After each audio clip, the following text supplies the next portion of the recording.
bahwa seorang pemimpin itu sederhana, tidak berkaya raya, Karena saya kembali lagi, hukum-hukum di Indonesia masih tua. pemiskinan dan perampasan aset dan dikembalikan negara. Sangat cocok sekali karena di Belanda sudah diterapkan.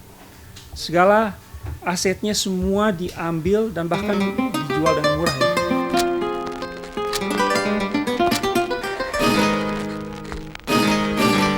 Halo, balik lagi sama saya Maya. Wow, dunia perpolitikan semakin memanas, tapi di sini pastinya tidak akan panas. Saya sudah bersama dua narasumber yang pastinya top. Wah, ini keren banget karena dua tokoh masyarakat ini sudah lama tinggal di Belanda. Kebetulan dari sisi sebelah kanan ada Pak Hansyah dan di sebelah kiri saya ada Bung Hari. Dan tidak lupa juga di belakang ada Pak E yang akan mempersiapkan soto pastinya buat kita. Tapi sebelum kita nyoto, enaknya kita ngobrol-ngobrol dulu nih dengan dua tokoh masyarakat yang sudah lama tinggal di Belanda. Selamat malam Bapak-bapak, selamat malam semuanya. Apa kabar? Sehat-sehat dong pastinya. Kabar sehat. Sehat, alhamdulillah. Saya mulai dari Pak Hari. Ini kita lagi bercerita tentang pemilu 2024 nih kebetulan. Iya. Kalau melihat pemilu Ya. pada nantinya, menurut Pak Hari, karakteristik seperti apa yang tepat sasaran untuk memimpin Indonesia di tahun 2024? Syarat utama yaitu pemimpin harus punya ideologi yaitu Bhinneka Tunggal Ika dan Pancasila. Nah, itu buat ideologi itu dan Undang-Undang Dasar 45. Dengan ideologi itu kita melanjutkan jadi sebagai pemimpin mesti punya gagasan hari depan. Gagasan itu bisa yang sudah dibentuk oleh presiden yang lampau, bisa dilanjutkan, and bisa dirubah, and bisa dikembangkan. Itu maksudnya. Itu yang saya untuk pemimpin hari depan Indonesia. Oke, untuk pemimpin 2024 adalah yang paling penting mempunyai gagasan. Masuk kepada gagasan, Pak. Betul. Pak Hansyah memiliki tidak melihat nih untuk pemimpin 2024 gagasan seperti apa yang harus dimiliki pemimpin 2024? Gagasan yang harus dimiliki oleh pemimpin 2024 itu mempunyai karakteristik yang visioner. Oke. Bagaimana bisa mengantisipasi perubahan dunia. Nah, kecepatannya teknologi harus dipergunakan sebaik-baiknya. Karena kalau kita tidak bisa mengantisipasi perubahan dunia, kita akan kalah dengan negara-negara lain. Jadi pemimpin itu harus pintar mencari solusi, mencari gagasan-gagasan baru dalam hal misalnya teknologi, dalam hal kesehatan, dalam hal pendidikan, dan harus mempelajari bagaimana dunia lain berkembang.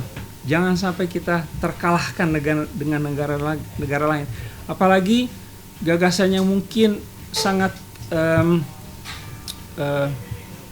visioner ya, mungkin bisa mempersatukan negara-negara Asia Tenggara Barat menjadi satu seperti European Union. Nah, ini Asian Union. Nah, kalau itu bisa terjadi, Masya Allah, Indonesia bisa kuat menjadi dengan negara-negara lain yang ada di situ dengan ekonomi yang kuat. Singapura, Malaysia, Brunei, insya Allah. Oke. Pak Hari, melihat tadi ini perspektif ya, boleh berbeda, boleh sama. Perspektif dari Pak Hansyah sendiri menyatakan bahwa kalau saya boleh tangkap tadi akan ada visi atau gagasan dari Pak Hansyah bahwa ada Asian seperti European Union. Kalau Pak Hari sendiri melihatnya, apakah itu gagasan yang cukup visioner untuk 2024 dan masa yang akan datang? Itu gagasan benar bagus sekali untuk hari depan kalau ada persatuan tapi kita persatuan utamakan di Indonesia. Itu harus betul-betul dibangun mulai dari pendidikan, habis itu ya dari pendidikan dan kesejahteraan, kesehatan itu yang diutamakan. Ditingkatkan sekolah-sekolah seperti itu, teknologi, bisa di bidang ekonomi, sosial segala itu harus ditempuh juga. Tapi yang diutamakan selalu itu apa? Seperti tadi saya sampaikan yaitu dari Bhinneka Tunggal Ika Pancasila itu di situ ada disiplin. Ya. Dengan disiplin itu kita semua akan bangun semua naik ke atas. Dan untuk bersaing dengan luar negeri itu ada baiknya, tapi kita lebih baik bersaing di dalam negeri supaya apa? Dengan pendidikan yang bagus, teknik yang bagus, akhirnya kita juga akan mencapai bisa menyamai seperti negara tetangga kita yang udah maju itu ya Cina. Ya. Nah, itu tujuan itu bagus sekali. Terus kita bikin persatuan ASEAN. Tapi yang penting persatuan Indonesia harus dijaga terus. Ya. Ya. Yang paling penting sebenarnya adalah kita dulu, rumah kita dulu yang dibenahi. Ya. Baru mungkin kita bisa melihat bagaimana ke depannya kita merangkul negara-negara atau teman-teman negara lainnya supaya Indonesia jauh lebih baik pastinya. Nah, ini bapak-bapak kan sudah lama sekali pastinya tinggal di Belanda. Melihat kacamata dari luar luar Indonesia, melihat Indonesia ini kan dari negara luar, apa sebenarnya yang harusnya ada dan kita belajar dari masa lalu untuk masa sekarang dan dipergunakan di masa yang akan datang. Mungkin dari Pak Hansyah dulu, nanti baru ke Pak Hari. Jadi yang kita bisa belajar dari Pastinya. Belanda misalnya,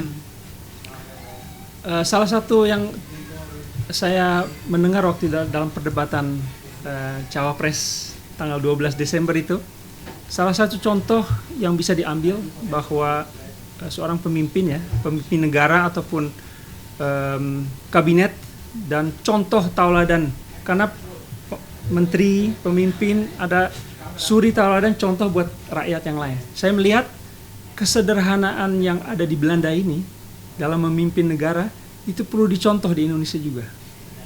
Saya mendengar Pak Ganjar telah menyampaikan dalam debatnya bahwa seorang pemimpin itu sederhana, tidak berkaya raya, ya, hidupnya ya sederhana lah. Kalau saya lihat Mark Rutte, ya, kalau dia pergi kerja itu dengan sepeda dari rumahnya ke kantornya dengan bersepedahan. Nah, dengan cara itu menunjukkan bahwa kita tidak perlu untuk bermewahan dan kesederhanaan itu penting sekali untuk menjadi contoh bahwa dengan kesederhanaan itu memimpin negara bisa menjadi lebih enak, lebih santai dan tidak terlalu rumit. Kesederhanaan itu. Masuk pada kesederhanaan. Ya, di dalam kabinet juga urusan-urusan peraturan-peraturan mungkin dipermudah dan dibikin sederhana. Wah, ya. Jadi lebih konkret. Lebih konkret dan supaya lebih proses nyata. dari ide gagasan ke lapangan lebih cepat waktunya. Oke. Ya. Oke, Pak. Ini menurut Pak Hansyah. Kalau menurut Pak Hari sendiri, saya masukkan sedikit juga beberapa pertanyaan karena tadi ada sedikit mengulas tentang kesederhanaan. Kemarin juga ada debat capres bahwa ketiga capres sama-sama ingin merampas para koruptor supaya dibikin menjadi miskin. Artinya ya udah, hidupnya sederhana dong, ya kan? Bagaimana menurut pendapat Pak Hari sendiri tentang 3 gagasan? Itu salah satunya ya, merampas aset supaya para koruptor menjadi miskin. Karena kalau di penjara, at least sama aja kayaknya gitu ya kan? Menurut Pak Hari seperti apa dengan gagasan? Nah, gagasan itu yang selalu saya utarakan yaitu hukum-hukum Indonesia harus betul-betul diterapkan dan dilaksanakan. Tapi hukum itu masih di Indonesia itu masih yang lama dari zaman penjajahan. Jadi itu kalau bisa hukum-hukumnya itu harus juga aktual, jadi berkembang dengan hukum-hukum yang keadaan sekarang ini modern. Dan di mana kita melihat juga kalau kita bicara mengenai korupsi itu di Indonesia, itu korupsi di Indonesia udah paling modern di dunia. Nah, oleh karena itu hukum itu juga harus ditingkatkan. Kembali lagi seperti tadi oleh kawan kita disampaikan bahwa bukan hanya penjara, tapi yang penting aset-asetnya harus disita. Tanpa aset-aset disita, mereka tidak akan kebal dengan kejahatannya. Dan itu, tapi kembali lagi tadi saya bilang mulai dari pendidikan itu disiplin and then itu menuju ke atas. Akhirnya kita berpikir juga untuk kesederhanaan di dalam lingkungan kantor, and untuk keluar juga. Kita tidak usah menonjol, kita negara kaya Indonesia, paling kaya di dunia. Kekayaan Indonesia itu nomor 1 di dunia yang ditemukan oleh Belanda. Kekayaan alam ya. Ya, kekayaan alam ya yang saya bicarakan. Nah, itu harus dipelihara dan harus dijaga. Jangan kita melepaskan pada dari luar itu yang. Ya. Dan yang bagus juga bisa ditiru dari Belanda, kesederhanaan yang sudah disampaikan oleh Pak Hamsyah, yaitu dari mulai pendidikan, kerjaan kementerian sampai presidennya. Kalau bisa mereka dengan kendaraan sepeda deh, tidak dengan mobil. Tapi kalau di Indonesia sendiri bisa nggak ya Pak? Maksudnya naik sepeda misalkan? Bisa saya percaya. Bisa percaya. Harus nyaman dulu. Harus nyaman dulu. Karena posisi tempatnya sendiri apakah memungkinkan? Memungkinkan. Saya percaya mungkin. Jalur tersendiri, nyaman, kota bersih tanpa polusi. Saya percaya. Karena saya dari dulu juga pengalaman saya dari Indonesia ke sekolah SMP, SMA sama itu saya selalu jalan dengan sepeda. Itu adalah bentuk kesederhanaan. Terus waktu ke Belanda demikian juga, meskipun orang tua saya sedang menyediakan kendaraan, tapi saya tidak mau, saya tolak. Jadi saya tetap dengan kendaraan kemana-mana, jadi kendaraan roda 2. Cakep. Dan itu bisa diterapkan di Indonesia. Bisa. Saya percaya. Oke. Ini adalah dari 2 tokoh masyarakat yang ada di Belanda punya persepsi sendiri bahwa sebenarnya para pemimpin bisa loh lebih sederhana dengan menggunakan sepeda, ya kan? Masuk kepada, tadi kita bahas sedikit koruptor. Kalau di Cina, koruptor itu dihukum mati. Oh begitu. Kalau di Indonesia bagaimana kalau ada hukum, kita hukum mati koruptor? Menurut Pak Hamsyah, apakah itu terlalu sadis? Sepertinya terlalu sadis. Tapi setuju dengan yang disampaikan ketiga calon capres itu ya. Penjara, tapi penjaranya jangan panjang, tapi yang lama, pemiskinan dan perampasan aset dan dikembalikan negara. Sangat cocok sekali karena di Belanda sudah diterapkan. Segala asetnya semua diambil dan bahkan dijual dengan murah ya. Rumahnya, mobilnya semua sampai dibuat miskin di Belanda. Sudah diterapkan dan perlu diterapkan di Indonesia juga seperti itu. Oke Om. Seberapa yakin ya kalau kita bisa benar-benar merampas aset para koruptor? Padahal bisa. Padahal kalau kita yakini ya, ada juga kan baru kejadian ketua KPK itu diberikan suap loh Om sama salah satu. Nah, bagaimana kita bisa meyakinkan bahwa bisa kok kita rampas asetnya? Caranya gimana ya Om? Caranya yang mungkin kembali lagi seperti hukum. Yang bikin hukum itu yang mesti. Ya, betul. Kalau hukum itu dijalankan dengan disiplin. Tegakkan hukum tegakkan hukum itu. Kalau tidak dijalankan percuma dibikin. Karena saya kembali lagi, hukum-hukum di Indonesia masih tua. Itu dari hasil penjajahan. Dan pemimpin harus berani menegakkan hukum. Jangan takut. Dan saya harap juga di pemimpin yang dari paslon 3 itu punya keberanian. Bukan keberanian aja, dia ahli juga. Dua-duanya SH. Di situ makanya kita salut dengan yang pemimpin itu. Dan mengenai tadi hukuman mati, sebenarnya hukuman mati kita jangan sebagai manusia jangan ditentukan oleh manusia. Itu serahkan pada Allah. Setuju Pak. Bukan manusia yang menentukan. Tapi dengan kita satu itu penjara, tahanan itu nggak usah jauh-jauh, taruh aja di pulau.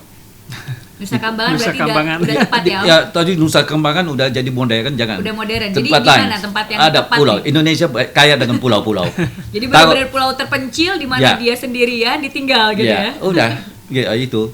Dia boleh hidup dengan adat kekayaan Indonesia ya, tanaman-tanaman. Saya pernah ngalamin di pulau hidup dengan tanaman-tanaman yang ada. Terus itu juga bisa, dan tidak ada yang boleh tidak boleh ada interupsi dari luar ya. Jadi nanti keringanan segala tidak ada. Udah. Kalau hukumannya seumur hidup ya udah di situ aja. Tapi dia masih hidup di dunia. Jadi dan kemiskinan juga dia tidak ada apa-apa, dia tidak punya apa-apa. Just, untuk itu akan berimbas kepada seluruh Indonesia. Nah, oleh karena itu sekali kembali lagi kita harus benahin dulu di Indonesia, baru kita keluar. Iya benar. Ya semoga apa yang diharapkan sama bapak-bapak ini bisa tercapai. Cuma lagi-lagi biasanya hukum dibuat, ada jokes nih, hukum dibuat kadang ditegakkan, kadang juga bisa terlupakan akhirnya hukum itu. Ya kan? Kadang-kadang orang lupa dengan hukum, Pak. Dibuat hukumnya, dibuat peraturannya, dilanggar banyaknya. Gimana Pak Hansyah melihat itu? Dan itu terjadi hingga saat ini. Hukum itu terus berjalan, terus diperbaharui juga, ada UU ITE, ada pokoknya banyak undang-undang. Cuma kadang dibuat itu berdasarkan dengan sebuah kepentingan.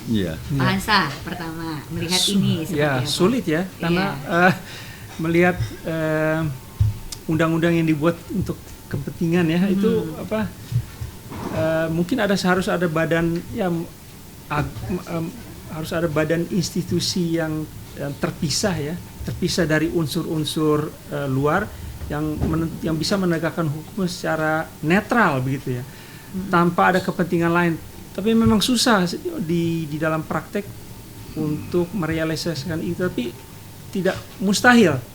Tapi memang kita harus terus mencari institusi apa yang benar-benar bisa menetral bekerja untuk menegakkan hukum. Sekarang ini serangan KPK kan sampai ketuanya kan, sampai pengurusnya kan dapat begitulah ya yang dikenal ya. Jadi sangat sulit sekali makanya mencari pemimpin itu sangat krusial sekali. Baik itu pemimpin negara, baik pemimpin KPK atau pemimpin kabinet atau bahkan pemimpin keluarga atau mencari suami itu juga harus dipikir benar-benar. Nah, itu harus mengambil mencari karakteristik yang benar-benar ya, salah satunya ya orangnya harus jujur, percaya, jujur dan benar baik perkataan dan perbuatannya. Nah, itu harus dicari karena memimpin itu bukan sembarangan, harus benar-benar dipikir dalam segala bidang di pemerintahan begitu ya. Oke, Om. Ini dari posisi Pak Hansyah melihat bahwa pemimpin itu harus jujur dan pastinya konkret, nyata, apa yang sudah di visi misinya jelas. Kalau Om sendiri melihat, Om pasti sudah mengikuti perkembangan dari pemimpin zaman dahulu hingga sekarang. Om melihat apa sisi baik yang bisa kita ambil untuk di masa yang sekarang nih, Om? Ya, itu di Indonesia yang handicap paling besar, undang-undang dasar, undang-undang hukum itu selalu dibuat oleh DPR.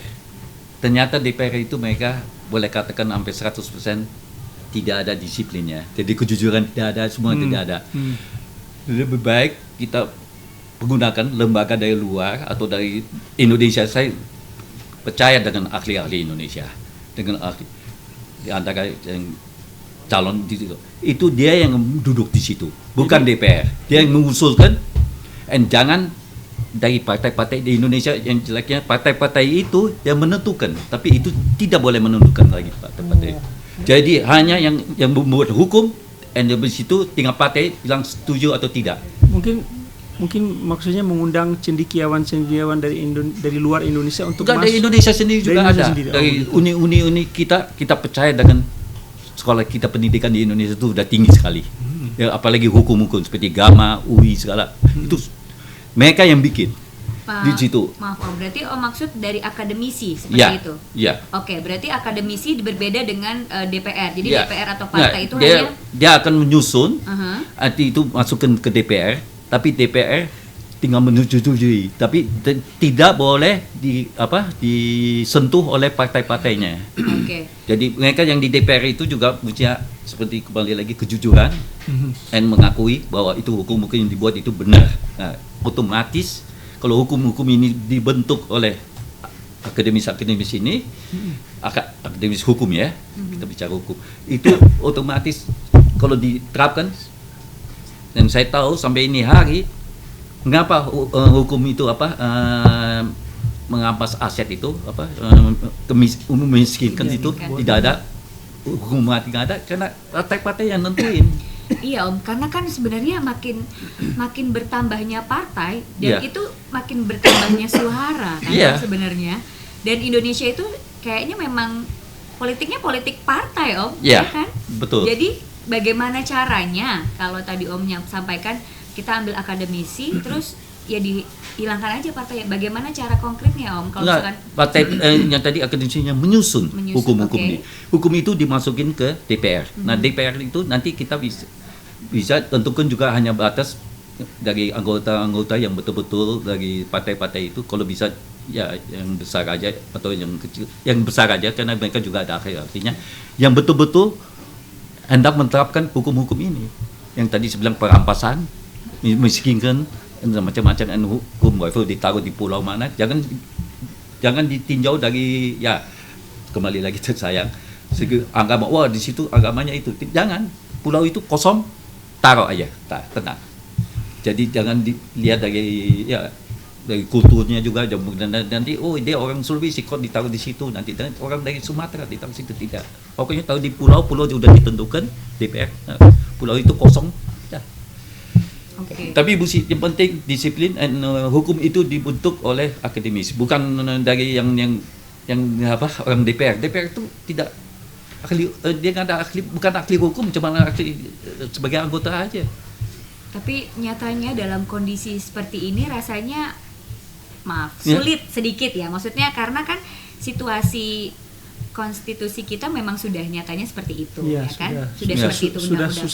Kalau menurut Pak Hansyah sendiri, apa seberapa lama ya kalau kita tadi ide atau gagasan dari Pak Hari sendiri itu bisa tercapai, bahwa kita tuh sebenarnya bisa dengan akademisi mungkin dari hukum dan partai-partai tidak ada, rasanya kalau dari kacamata saya pribadi ya itu membutuhkan waktu yang agak lama gitu. Lama sekali itu. Kalau dari Pak Hansyah sendiri melihat untuk mengganti sebuah, itu sangat sulit Pascal. Bukan sebenarnya ya kelihatannya sulit, tapi kita praktekkan. Saya bilang kita ada kemauan. Kalau kita semua ada kemauan, dengan hukum yang disusun oleh ada di kertas blueprintnya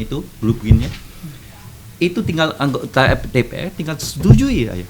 Dia menyetujui, bukan akademis yang menyetujui, dia hanya menyusun hukum-hukumnya. Gitu. Jadi memisahkan antara penyusun undang-undang dan pelaksana undang-undang, begitu maksudnya? Ya. Pelaksana undang-undang. Bukan pelaksana yang menentukan itu hukum boleh jalanin. Seperti di Belanda itu jadinya ada yang kabinet mengajukan, dikuatkan oleh kerajaan. Bukan, di sini kementerian yang bikin. Kementerian itu masukkan ke kabinet yang nentuin. Yang menentukan. Ditandatangani oleh Koning Willem. Itu enggak, Eerste Kamer sini, bukan Willem kan itu.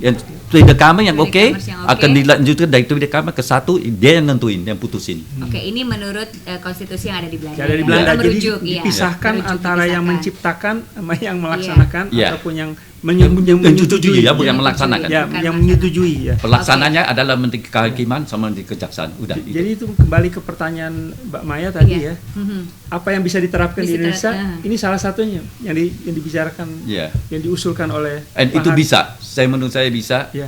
Dan seperti kita lihat negara yang tadinya maju hukumnya, yaitu Belanda terutama, atau di Amerika, itu juga begitu, dipaksa. Tapi mereka akhirnya karena jadi lemah, hukum itu dimainkan juga. Tapi ya itu urusan belakangan. Tapi yang penting udah start dengan hukum yang disiplin. Yang ada seperti tadi ada faktor perampasan, dan misingan, dan itu mereka ditampung di pulau. Kelar. Nggak usah dibikin sengsara segala, ya udah tahu di pulau cukup. Tapi Om biasanya ya Om, pembuatan undang-undang atau peraturan atau regulasi baru lah ya, itu kan biasanya mengikuti para pemimpinnya, atau bahkan kalau pemimpinnya belum selesai masa jabatnya, nanti undang-undangnya atau peraturannya ganti. Yang saya tahu prakteknya di Indonesia, yang bikin bukannya itu, mereka kerjasama antar partai-partai. Makanya sampai ini hari saya tahu ini detik ada beberapa partai tidak setuju itu dengan apa memiskinkan sama itu apa merampas. Ya kan anggotanya di dalam partai Om, nggak Iya. mungkin mau. Tapi dari debat ketiga capres itu ketiga-tiganya setuju loh Pak. Iya, Dengan Ya, sekarang. setuju loh Pak ya. Sekarang bagus setuju. Iya, setuju. pada Tapi nyatanya nanti pelaksananya, nah Betul. di DPR-nya nanti mereka itu. Tapi saya percaya Ya. dengan paslon 3 nih, karena dodonya ahli hukum. Mm-mm. Tapi paslon 1 bukan hukum, paslon 2 sama sekali bukan hukum. Jadi saya tanda tanya ya, bukannya saya ini tanda tanya, tapi dia boleh bicarakan. Ya. Tapi yang saya lebih percaya yang paslon kita nomor 3 ini. Itu masalah kepercayaan ya. Iya. Siapapun itu boleh dipilih, tapi harus yang benar-benar Ya, yang milih visioner, rakyat ya, kita yang kan. milih Iya. rakyat. Iya. Pasti. Tapi kan kita punya perspektif dan Iya. punya pilihan pastinya. Jadi kalau misalkan kita bisa melihat bahwa apapun yang kita jalankan, even dari luar Belanda, even dari luar Indonesia, kita sebenarnya bisa melihat bahwa undang-undang ataupun sebuah regulasi itu bisa berjalan tegak lurus apabila kita semua bisa benar-benar melakukannya, ya kan? Apa yang sudah ada di regulasi. Sedangkan biasanya kalau di Indonesia itu sulit sekali, Om. Tidak, Iya saya rasa kan? tidak Ya, sulit Pak? bisa. Buktinya Bisa, iya, kayaknya buat saya gitu agak sorry to say, maksudnya kita kan kadang melihat pada generasi Iya. milenial dan Gen Z pada nantinya yang akan melihat apa yang sudah dikaryakan pada sekarang gitu ya, pada pemimpin-pemimpin. Long shot Pak. Iya, itu terlalu panjang kalau misalkan merubah sebuah regulasi baru dan peraturan baru gitu. nah, mesti itu jalan satu-satunya. Kita bisa lihat contoh nggak usah jauh-jauh negara bilang aja sosialis Cina, Rusia itu pakai itu. Mereka bikin Atau bertahap Pak. Bertahap. Mungkin bertahap. ya bisa bertahap, tapi kalau bertahap itu makan waktu. Nanti dapat generasi lagi lain lagi. Nah, itu. Jadi ganti-ganti Nah, itu. terus. Itu Iya. lebih baik kita dari mulai sekarang start ini, habis itu bisa berkembang terus. Menurut saya kalau nggak dicoba, saya masih tanda tanya deh. Iya, itu tapi banyak sekali oknum, quote unquote ya. No. Itu banyak sekali oknum untuk peraturan atau membuat peraturan itu sendiri. Gimana? Ya, itu ya itu masalah. Bapak Itu masalah Indonesia. besar Ya. sekali itu kan. Oknum-oknum yang membuat peraturan kadang dilanggar oleh Enggak, tapi ini membuat peraturan itu nah, sendiri, yang ya bikin kan? peraturan kan akademis tadi saya bilang, Iya. yang menyusun. Tapi yang mereka tinggal bilang ya atau tidak, ya itu dari kabinet ya, itu menurut hukum Indonesia mereka yang mesti nentuin. Ya, ya. Boleh atau tidak? Biasanya memiliki kepentingan. Ya itu kita harus lupakan. Itu mementingkan kepentingan itu bukan disiplin lagi. Sama juga kita bohong aja. Membohongkan bukan itu membohongkan rakyat juga. Dan itu yang saya tolak. Dan itu terjadi tapi Om, Yeah. pada saat ini. Dan Sampai real ini- fact-nya terjadi kan bahwa Yeah. ada oknum-oknum hingga saat ini ya masih Yeah. ya. Correct me if I'm wrong, tapi yang kita lihat bahwa benar adanya bahwa ada oknum di dalam sebuah peraturan yang akhirnya dilanggar juga sama Ya, Orang-orang itu tersebut. oknum-oknum itu tidak bisa nanti campuri. Kalau udah disetujui, seperti tadi yang saya sampaikan itu poin-poin itu ya pelaksanaannya pasti ini kehakiman. Nah, kehakiman bilang kamu yang bikin undang-undangnya, ya, kamu yang setujui. Jadi saya laksanakan kehakimannya aja. Nah, kalau kehakiman yang melanggar, ya hakimannya kena. Iya. Ya, terus mulai mesti ada. Kalau nggak ada mulainya, tinggal mereka yang nentuin. Nah kalau DPR nolak, ya udah kita hukum Indonesia Tapi- kembali lagi ke nol. Tahap berikutnya Pak, menjaga undang-undang itu tetap tegak. Itu harus juga diperkuat Pak. Ya, ketika Polisi, dibuat, tentara, ya. harus Ya, dijaga. betul. Dan kesejahteraan mereka juga harus dijaga Pak. Mungkin gaji polisi harus dinaikkan. ya itu udah otomatis. Gaji polisi, Harus TNI semua, TNI harus di- pegawai negeri, Pegawai udah, negeri itu harus yang dijaga, dilaksanakan oleh Jokowi. Ya, gitu Itu ya. udah jalan.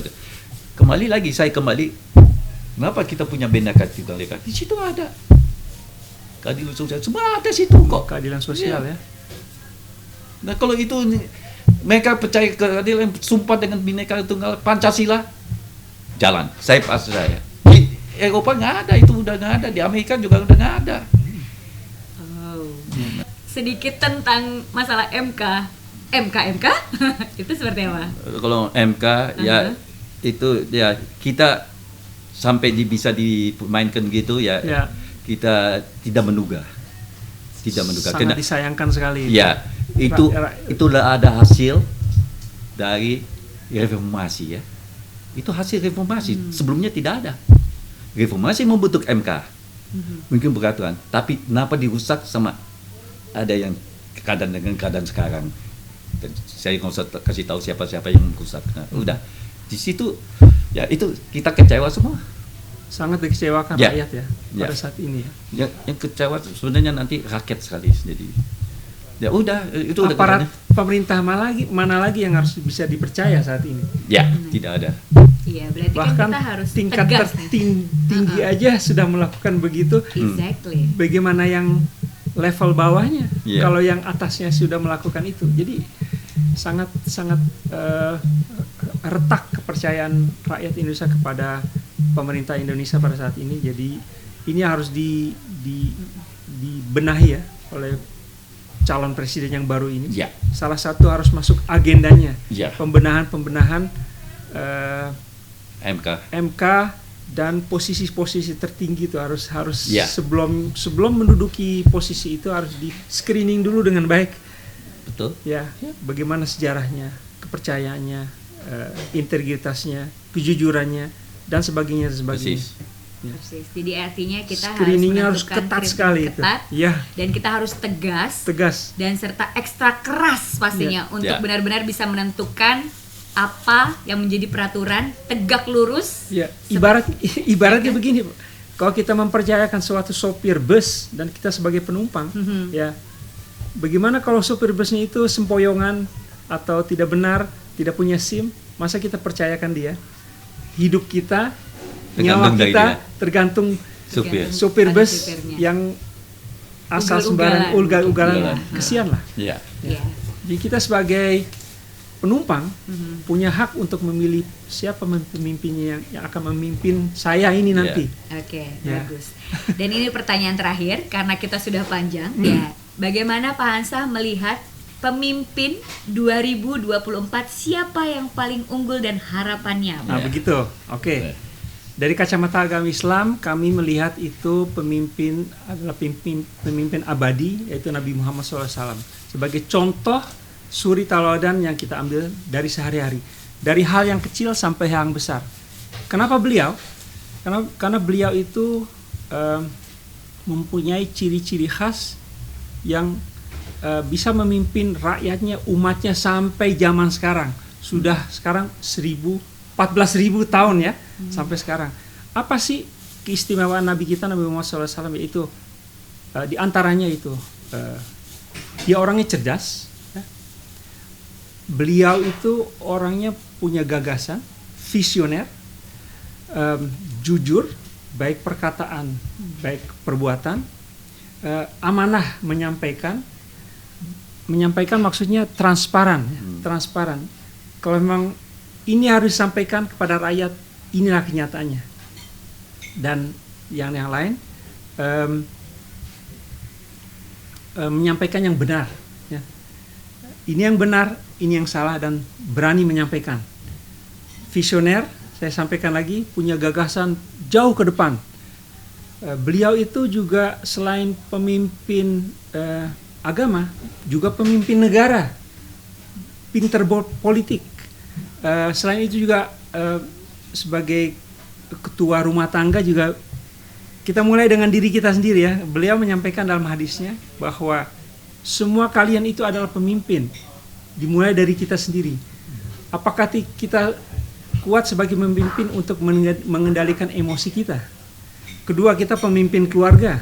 Ketiga, mungkin kita pemimpin perusahaan ataupun pemimpin negara, pemimpin seterusnya. Jadi saya lihat dari debat yang kemarin ya,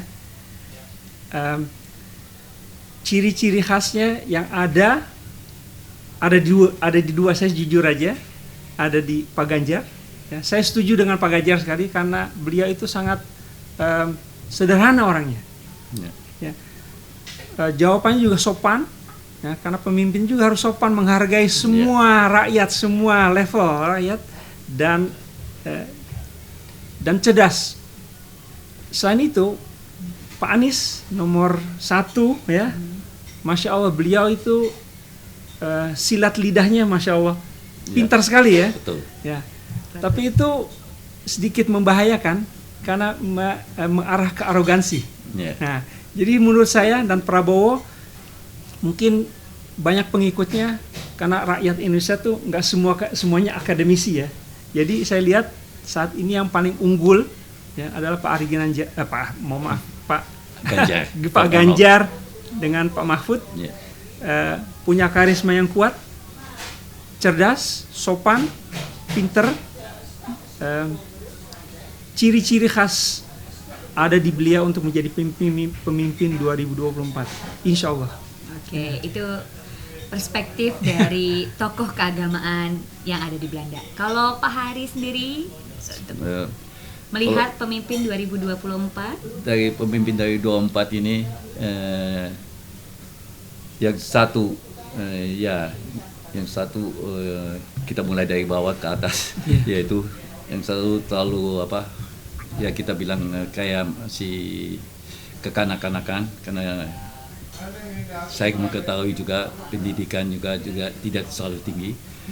Terus yang kedua itu yang tadi nomor 3, itu maksudnya bukan paslon 3 ya, nomor 2 dari Pak itu yang kembali seperti Pak Hamsyah bilang itu Pak Ali, dia lincah sekali, pintar berbicara, bicara, bersilat lidah, pintar sekali. Tapi pelaksananya kadang-kadang tanda tanya. Ya. Dan dari paslon 3 itu yang jadi nomor 1 saya rasa. Saya udah mengetahui dengan pribadi, yaitu dari Pak Ganjar dan Pak Mahfud. Mereka sudah lengkap. Ya. Dengan gagasan-gagasan yang selalu dikemukakan dari Aceh sampai Merauke, gagasannya sama, tidak beda, tidak berubah-ubah, sama semua. Jadi ya pilihan kita adalah yang nomor 3 aja. Oke. Ya, bagus. Ya. Warga Soto Corner itu adalah perspektif dari tokoh masyarakat yang ada di Belanda. Apapun itu pilihannya, kalian tetap harus memilih pada tanggal 14 Februari di Indonesia dan 10 Februari di Belanda. Jadi jangan sampai kalian nggak memilih, karena suara kita adalah suara penentu dan suara kita akan mencerdaskan siapa pilihan kita di masa yang akan datang. Betul, Terima Pak. kasih, sampai ketemu lagi di Soto Corner berikutnya.